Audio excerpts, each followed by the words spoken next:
Hello and most welcome to 950. Yes, we are halfway to 1000. It is just nothing beyond incredible. Imagine this started somewhere in Jonsered, or where were the very first episodes. It's amazing, we've gone a long way.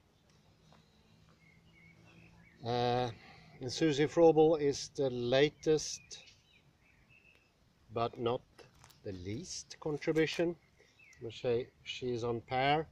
Jacques Derrida, Rodolphe Gachet, Robert Magliola, Nagarjuna, Wittgenstein, Heidegger, Husserl, Julian Barber, and James Clear, of course, very important. Hahnemann. Yeah, I'll say that. These are those.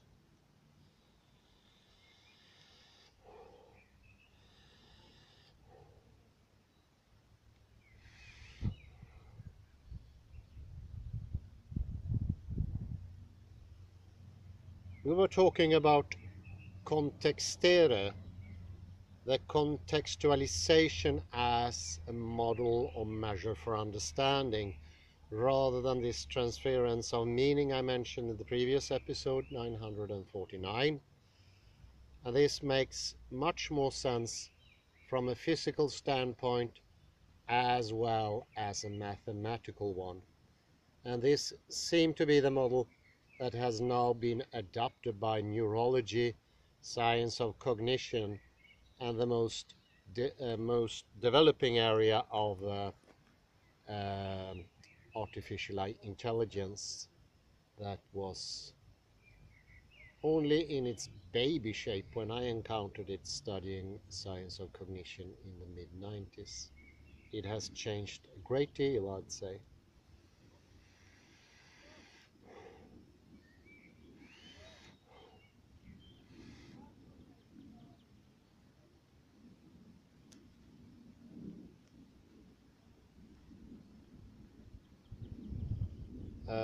Where I let you off in 2 episodes before, 498, we were talking from the page 96 of the book, Fractal Time, Why a Watched Kettle Never Boils. We were talking about simultaneity, which is much more complex and intricate than we normally think. And Susie Vrobel gave me a great introduction to that when I read the previous paragraphs. Well, let us continue there. In connection with temporal perspectives, I shall henceforth use the term context to mean simultaneous structures or patterns, including people, which are arranged simultaneously in a temporal perspective, in other words, in delta t depth. In this sense, a lack of context, simultaneous structures or patterns, acts as a cognitive and perceptual constraint. Lack of delta t depth means a lack of complexity, which may result in a pathological condition. Bruce West has shown that the disease is a loss of complexity. This loss can be self-inflicted, for instance by drug abuse, or the result of environmental or genetic effects. In Chapter 9 we shall look into the impact on internal and in external complexity on health. An example of self-imposed limitation is the one-dimensional, one-directional linear notion of time, which still largely prevails in Western societies. This limitation, mindlessness, prevents us from perceiving the richness and full beauty of complex systems. One point we thus miss is that simultaneous levels of description often appear to exert both bottom-up and top-down causality. However, this concept is not as clear-cut as it may appear. The problem with downward causation is that it means very different things to different people. Davies distinguishes between whole part causation and level entanglement, parenthesis, the second of which we discussed in connection with Hofstadter's strange loops, end of parenthesis. In whole to part causation, the behavioral part can be understood only by referring to the dynamics of the whole. This cite from Hofstadter. A ball rolling down a hill implies that each of the ball's atoms is accelerated according to the state of the ball as a whole. But it would be an abuse of language to say that the rotating ball caused a specific atom to move the way it did.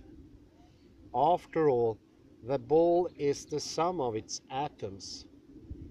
What makes the concept ball meaningful in this case is the existence of non-local constraints that lock the many degrees of freedom together, so the atoms of the ball move as a coherent whole and not independently. But the forces that implement these constraints are themselves local fields, so in this case whole-part causation is effectively trivial in nature. I can mention Wolfram here. Wolfram shows that even the simplest of systems has unexpected trajectories, and that would actually involve a ball. When Hofstadter wrote this, I'm quite convinced he wasn't aware of that. That means that the ball necessarily is a ball and nothing else. It cannot be reduced to a collection of atoms, not even if we use classical physics. Could be good to know. Let's continue with Davies. Davies also observes that even in self-organized systems, such as lasers, where atomic oscillators, photons, phase lock into a coherent light beam, the dynamics can be accounted for fully in terms of local interactions and non-local constraints. In downward causation as level entanglement, by contrast, higher conceptual levels have a causal impact on lower ones. As Hofstadter has pointed out, in such cases, explanation on a different LOD would be a better term than causality. All mind-brain interaction fall into this category. When I say that I move my arm, grip the handle of the coffee cup, volition is interpreted as exercising a causal effect over physical matter. Both kinds of mechanism work, regardless of whether we wish to call it causation. The second kind, downward causation, is found in complex systems which self-organize, such as human beings. Human action is goal-oriented, that is to say, the purpose of an action must be taken into account when we try to identify the cause. In such cases, final causation is a powerful driving force. Therefore, a one-dimensional concept of time is a constraint, since it does not consider simultaneity as an additional degree of freedom, parenthesis, which would be necessary to describe interacting levels which provide context for each other. It is easier to describe temporal aspects of complex systems, such as humans, in terms of fractal time, because this does not neglect the role of context. temporal context manifests itself as the dimension of simultaneity, which, together with succession, suffices to describe embedded systems. Parenthesis, for instance, an individual who is nested in a family, which in turn is nested in a society, which again is nested into mankind as a whole. By taking both temporal extensions into account, we escape being trapped into the category of one-dimensionality. Just as our experience of seeing, hearing, and touching results from a combination of passive and active components, our perception of duration depends not only on external time spans, but also our expectation and internal states. These internal states can be modes or temperaments, depending on whether they are short-lived whims or attitudes which have been acquired over a long time span. In this connection, it is rewarding to take a closer look at the notion of embodiment. The idea that cognition takes place in constant interaction with the state of the body in which it is embedded. One important feature of embodiment, namely that the interaction between body and cognition is subject to circular causality, has been described by Wolfgang Schacher. His surname is spelled T-A-S-C-H-A-C-H-E-R.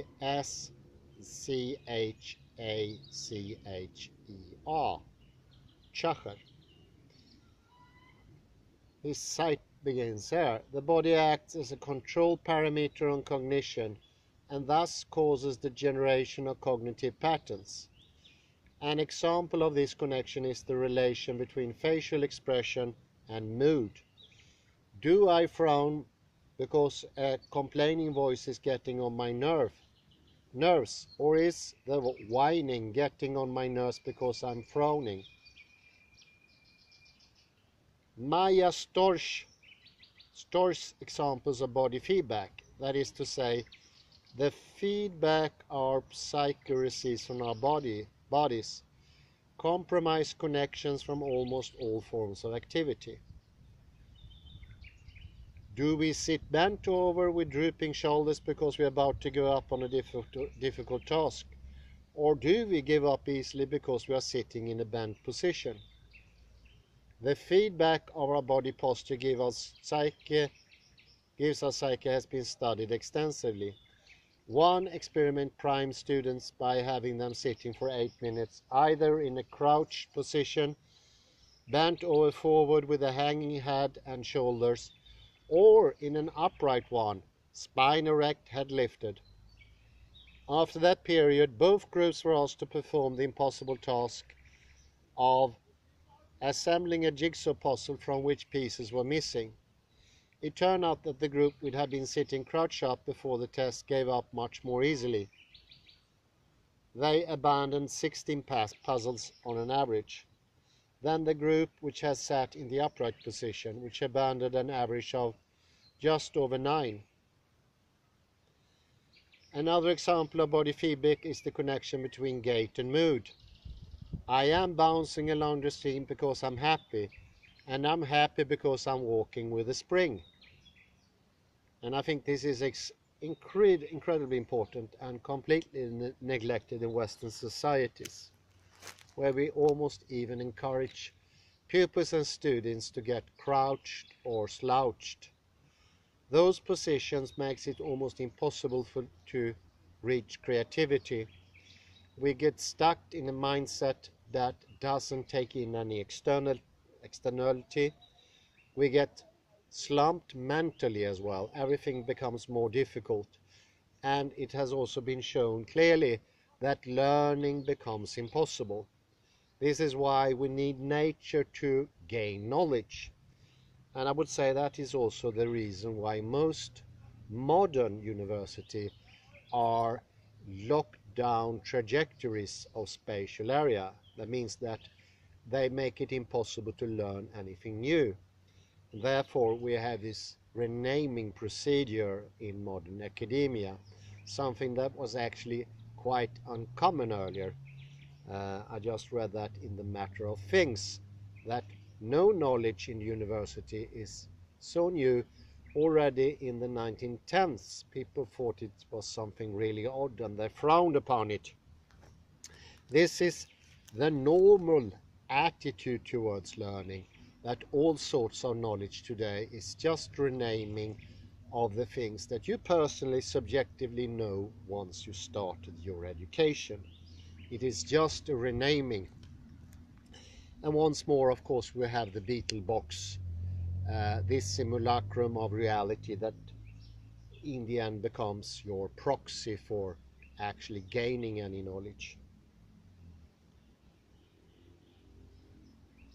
It is good news that we can influence our cognition through changing our body posture, our facial expression, or our breathing rhythm. To be aware of such covariance is to be aware too of part of our usually transparent interfaces, which influence our motorics and cognition. This awareness also enables us to recognize distortions in perception. In Chapter 7, we shall have a closer look at the way moods influence our judgment and how we can rid ourselves of unwanted influence by consciously separating perceptions and moods. So possibly Weibel's apprehension that it might turn out too difficult to reveal correlations between observers and observations can at least partly be dispelled.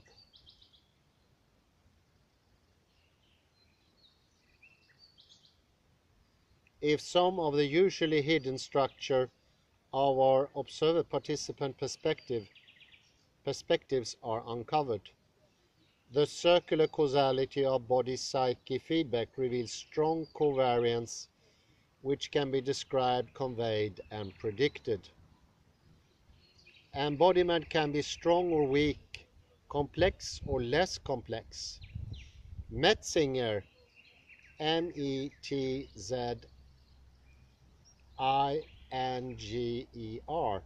differentiates between first, second, and third order embodiment. First order embodiment can be found in artificial intelligence, which is based on bottom-up approaches, upward causation, for instance in biorobots. This is a cite from Metzinger. The basic idea is to investigate how intelligent behavior and other complex systems properties, which were previously termed mental, can naturally evolve out of the dynamical self-organization interactions between the environment and a purely physical reactive system that does not possess anything like a central processor. Once more we are back to the Swiss gentleman, Pfeiffer. Second order embodiment refers to a representational system which has a single explicit coherent self-representation of itself as being an embodied agent. Examples are advanced robots, primitive animals, sleepwalking humans, or individuals experience le petit mal, which is epileptic absence seizure. Third order embodiment is inherent in physical system which explicitly models itself as an embodied being and maps some of the representational content onto conscious experience. In other words, a system which consciously experiences itself as an embodied and has a phenomenal self-model. Examples are humans in wakeful states or orangutans moving from one branch to another. For the central theme of this book, the structure of our fractal temporal perspectives, the transition between second and third order embodiment is most relevant because it correlates with the transition from invisible to visible underlying structures. Metzinger has defined a similar notion, namely the transparency constraint, which results from introspective unavailability and is inherent in phenomenological representations only, as implied in Metzinger's wolf example, which we mentioned earlier.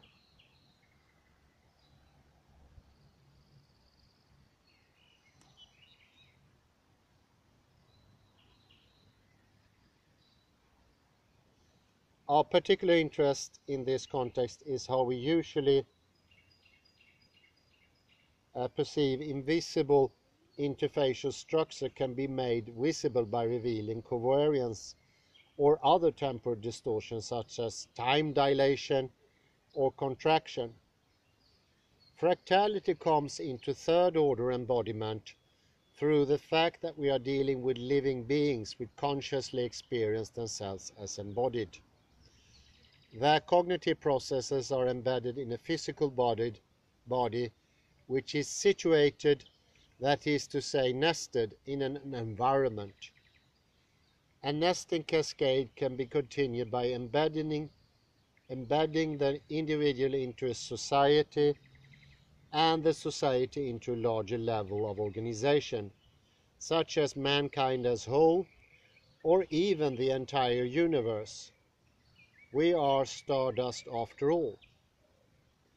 So far, we have been concerned with embodiment only insofar as cognition and the body itself are situated in a context. However, the fractal embedding structure also unfolds in the physical internal levels of the body. As Otto van Nieuwenhuizen suggests, the contextualization or nesting cascade extends in both directions. Inwardly from the level of the whole body to levels of organs and cells, and outwardly from the body level to that of the embedding social group.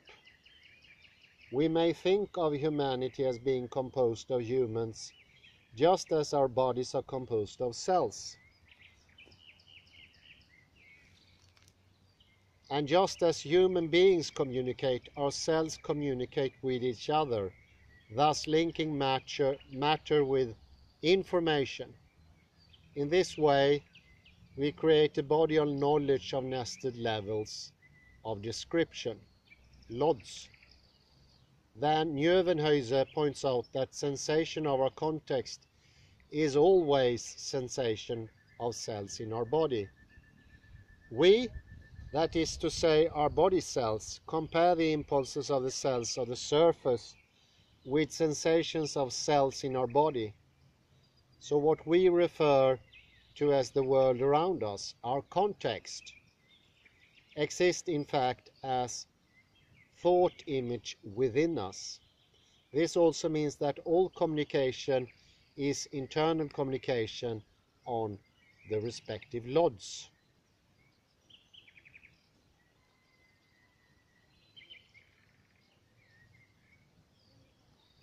Communication between individuals is also internal, situated within humanity, which can be seen as an organism in its own right. This means that all observations are also internal realizations. The universe as our mirror, depending on our degree of involvement in our context, according to van Nieuwenhuizen, we have different levels of consciousness. And depending on our degree of identification with our body, other individuals, groups, and our species, we have different degree of awareness. And as awareness of context is based on the activity of our cells, we experience everything within our own bodies as true endo-observers. The first casualty of this worldview is objectivity. The mood in which we observe depends on our mode of participation.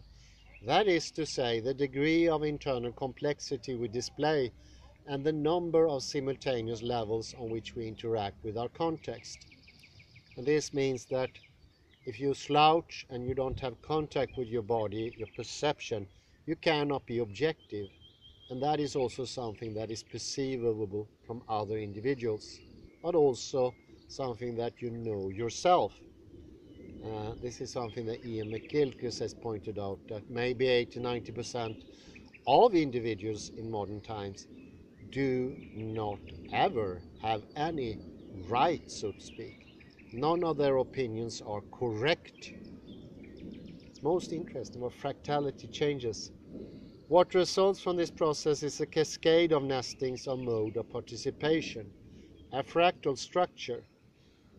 These nesting act as context for each other and cause simultaneous contrast between the nested and the embedded structures and processes.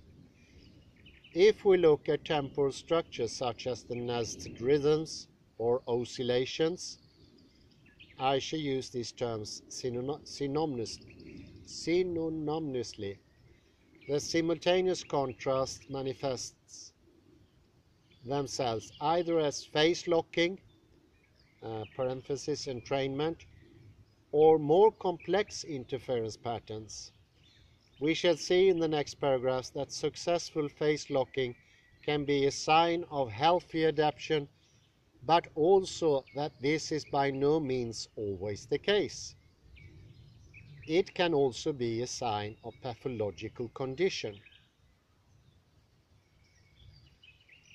It will be useful here to describe the difference between ordinary interference of rhythms or oscillations, which do not necessarily lead to entrainment, and interference, which necessarily ends up in phase locking. For this purpose, we can cite the work of Strogatz, who set up to establish a science of sync, that is to say, the study of coupled oscillators. Examples of collection of oscillators include groups of fireflies, pacemaker cells, and planets. Certain oscillators cycle spontaneously and repeat their rhythm over and over again at roughly the same intervals.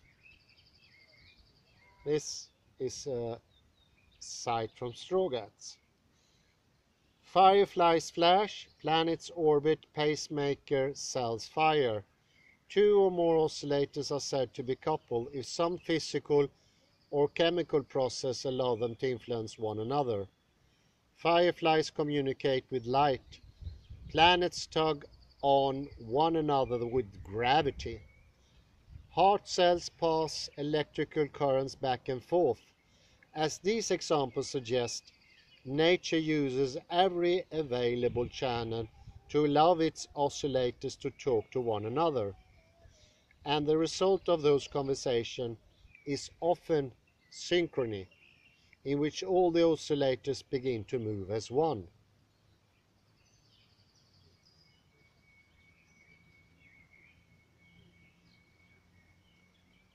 The phenomenon of thousands of fireflies blinking on and off in unison is a well-known form of mass synchrony. Well, I've seen it myself in Central America many years ago. It's amazing. It is though to be initiated and maintained by an internal resettable oscillator, which has not yet been found, but is thought to consist of a cluster of neurons in the firefly's eyes or brain. Each firefly in a large group continuously sends out and receives signals in the form of light flashes. Each emitted signal both shifts the rhythms of the other fireflies and is in turn itself shifted by the flashes received. Synchronization occurs without an external conductor who coordinates the individual rhythms. The fireflies self-organize their rhythms through mutual cueing. If you have not yet witnessed this beautiful spectacle in situ, it is well worth watching a video clip of synchronized fireflies. Strogatz points out that oscillators can be either synchronized or desynchronized, depending on whether they are at the beginning, middle, or end of a cycle when they are fired at. In the case of pacemaker cells, for example, synchronization of coupled oscillators is desirable because it is the thousands of pacemaker cells which synchronize their firings that make our hearts beat. This is very similar to the fireflies. In each case, large populations of oscillators fire off pulses which interfere with the rhythms of other oscillators in the group by either speeding them up or slowing them down. Both with fireflies and with pacemakers in the heart, synchronization is inevitable. That is to say, after a while, all oscillators phase lock.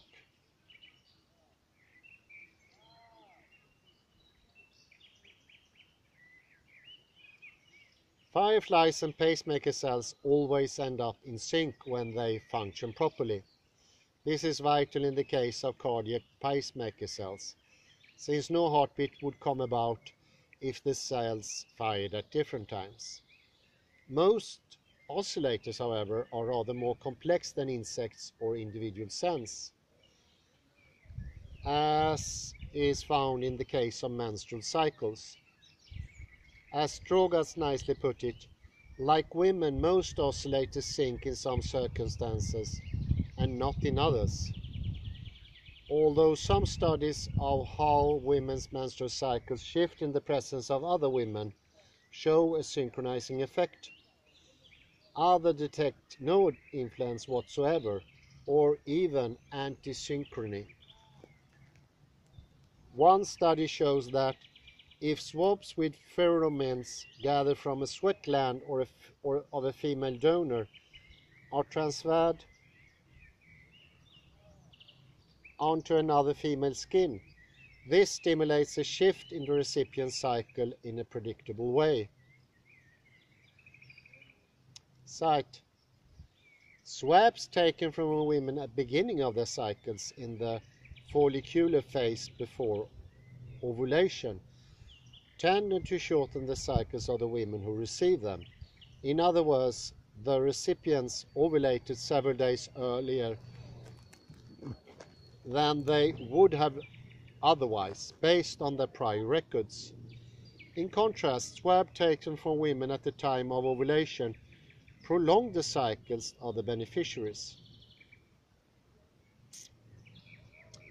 So according to Strogatz's study, women do not lead a hermit life, are constantly shifting each other's cycles unconsciously, an interference which can but does not necessarily result in synchrony. We may say that where the contact results in phase locking or in more complex interference patterns, each woman is another woman's context.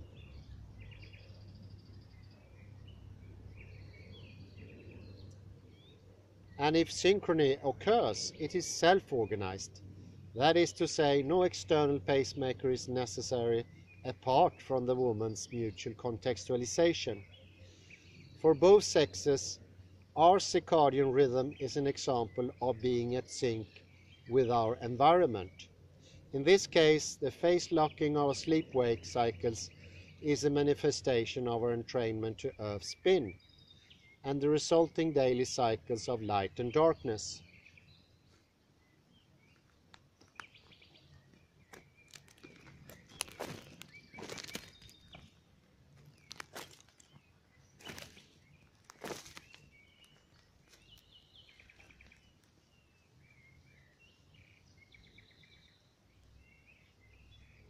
For both sexes, our circadian rhythm is an example of being in sync with our environment.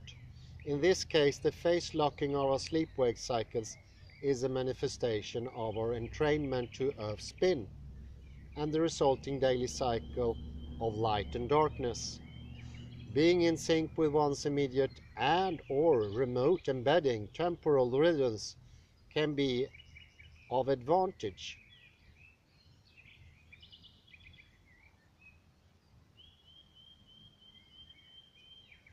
When male fireflies blink in unison and thus attract attention more effectively, it is conceivable that this will make mating more likely.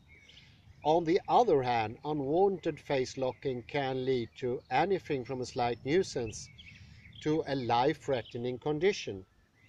Inside the observer, entrained firing on neurons can lead to pathological feedback in the brain circuitry, in other words to epileptic seizures. Although some epileptics respond to subcutaneously implanted pacemakers, which can suppress some seizures by sending electrical impulses through a wire connected to the vagus nerve in the neck, they are not as successful as brain pacemakers used to control Parkinson's disease.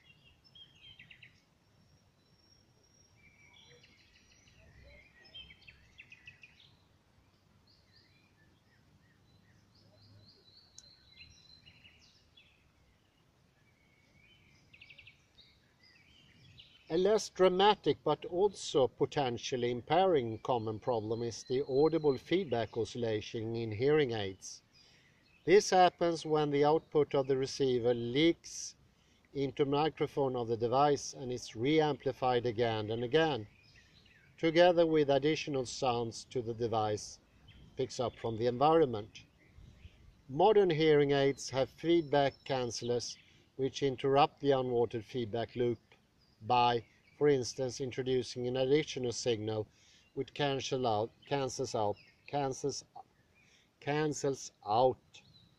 the leaking sound.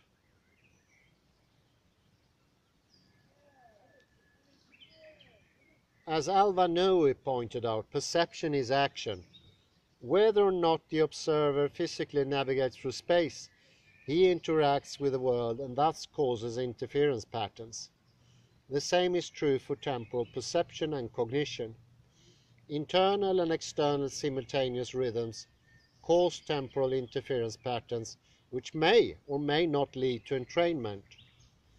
Most of these rhythms are nested, since the length of the simultaneous cycles usually vary. Nested simultaneous rhythms require more than one temporal dimension for their description and are therefore temporal fractals. Succession, which is delta t length, does not suffice to describe a nested system. Embeddedness requires also simultaneity, which is delta t depth. And as the embedding rhythms often extend both into the past and the future, both causa efficiens and causa finales have to be taken into account when we deal with temporally nested system. We mentioned the case of the missing fundamental as an example of such a temporal fractal in chapter 3. In general, we may say that coupled and nested oscillators generated both delta t depth simultaneity and delta t length succession. So depth is the simultaneity. You can think about it this way. When you have a preconceived idea of what you're going to meet in reality, when your imagery processes are very strong, something Husserl called projection, Henri Bergson called projection, and Edmund Husserl called pretension. You have a feel of planning something ahead, not based on what is past, and you gather a very strong image. And this strong image meets the external different image, and in the difference reality spring to life. So it's not looking for the same, it's almost the absolute opposite. Reality is difference, and that is simultaneity. Otherwise we don't have simultaneity. If you wait for the world to come to you, so to speak, only in the passive way, and you don't actively construct the world, or even worse, 16% of the population in Western society, they don't even know what constructing the world is. They think the world is outside of them. It's tragic, because this is the pre-state to schizophrenia and autism. But that will lead to that you never experience simultaneity. None of your planning will result in successful predictions. These people will go on saying they make predictions, but they don't end in good result. Predictions that don't end in good results are not predictions at all. It is the lack of simultaneity. It's the lack of imagery. You cannot talk about rationality or planning if your predictions are not successful. It doesn't make any sense. It's like saying you don't belong to this world somehow. It's very similar to how I described writing earlier, and the idea that the letters and the words themselves have nothing to do with the meaning of the words. It's an absurd division made somewhere. And therefore, of course, you cannot have predictive powers or planning ability if your planning or your prediction does not result in a positive result. That is absolutely impossible. And the last metaphor I can take is that you say you can take blood samples from people, but you cannot tell accurately whether they have COVID or not. It doesn't make any sense. That wouldn't be a blood test for COVID. And with the same thing, to say that you have predictive power but you're not successful with your prediction, it is like hinting you don't live in this world, that you are maybe a part of Hugh Everett's fantasy worlds. I don't know, but Hugh Everett's worlds, we must realize, are never part of anything we ever can perceive, which actually makes them nonsensical. So be careful here what you wish for, and do not, which is very easy, pretend to have more abilities than you have, because that will stop you from acquiring them. Susie Vrobel has an enormously positive message, and that is that we all can change. But if you already think you're rational, and that you already think you're fractal, and you already think you know everything, there is no way you will develop if you already acquire that position. And I would say that is not even an intentional position. It's the ego, the automata, or this made-up CPU in that case that is talking and just saying everything is okay. Let me tell you a joke here which will sort of illustrate this. When logocentrism is as is worse, people are suffering, and one suffering nation was the Soviet Union, and that nation had three famous leaders. One was Stalin, the other one was Khrushchev, the third one was Brezhnev. And in this joke, they're all sitting in the same wagon, and all of a sudden the train stops, and the first one to act is Stalin. He reaches for his gun and he shoots the conductor. That doesn't seem to be helping. This is actually what they did in those times. So Khrushchev rushes up, he grabs a gun, and he shoots the machinist of the locomotive, and that doesn't seem to help either. And in the end, it is Brezhnev who takes the blindfold down, and he says to the others, "Now we're moving." This is what we do when we say we have predictive power without there being a positive result. It is like saying the reality doesn't exist, and that cannot even be done convincingly to oneself. And therefore, it is not an intentional act to say that, but it's just shutting down of the whole system.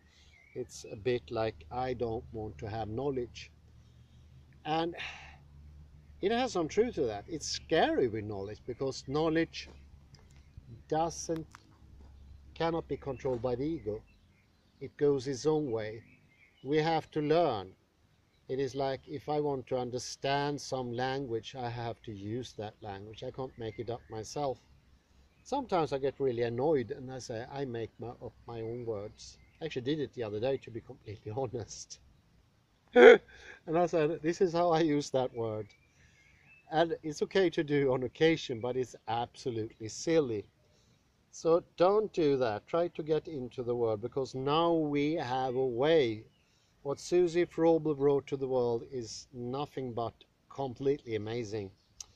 And let's continue later on. I think it's time for a break. I wish you all a very pleasant afternoon and have a very good day. Bye bye.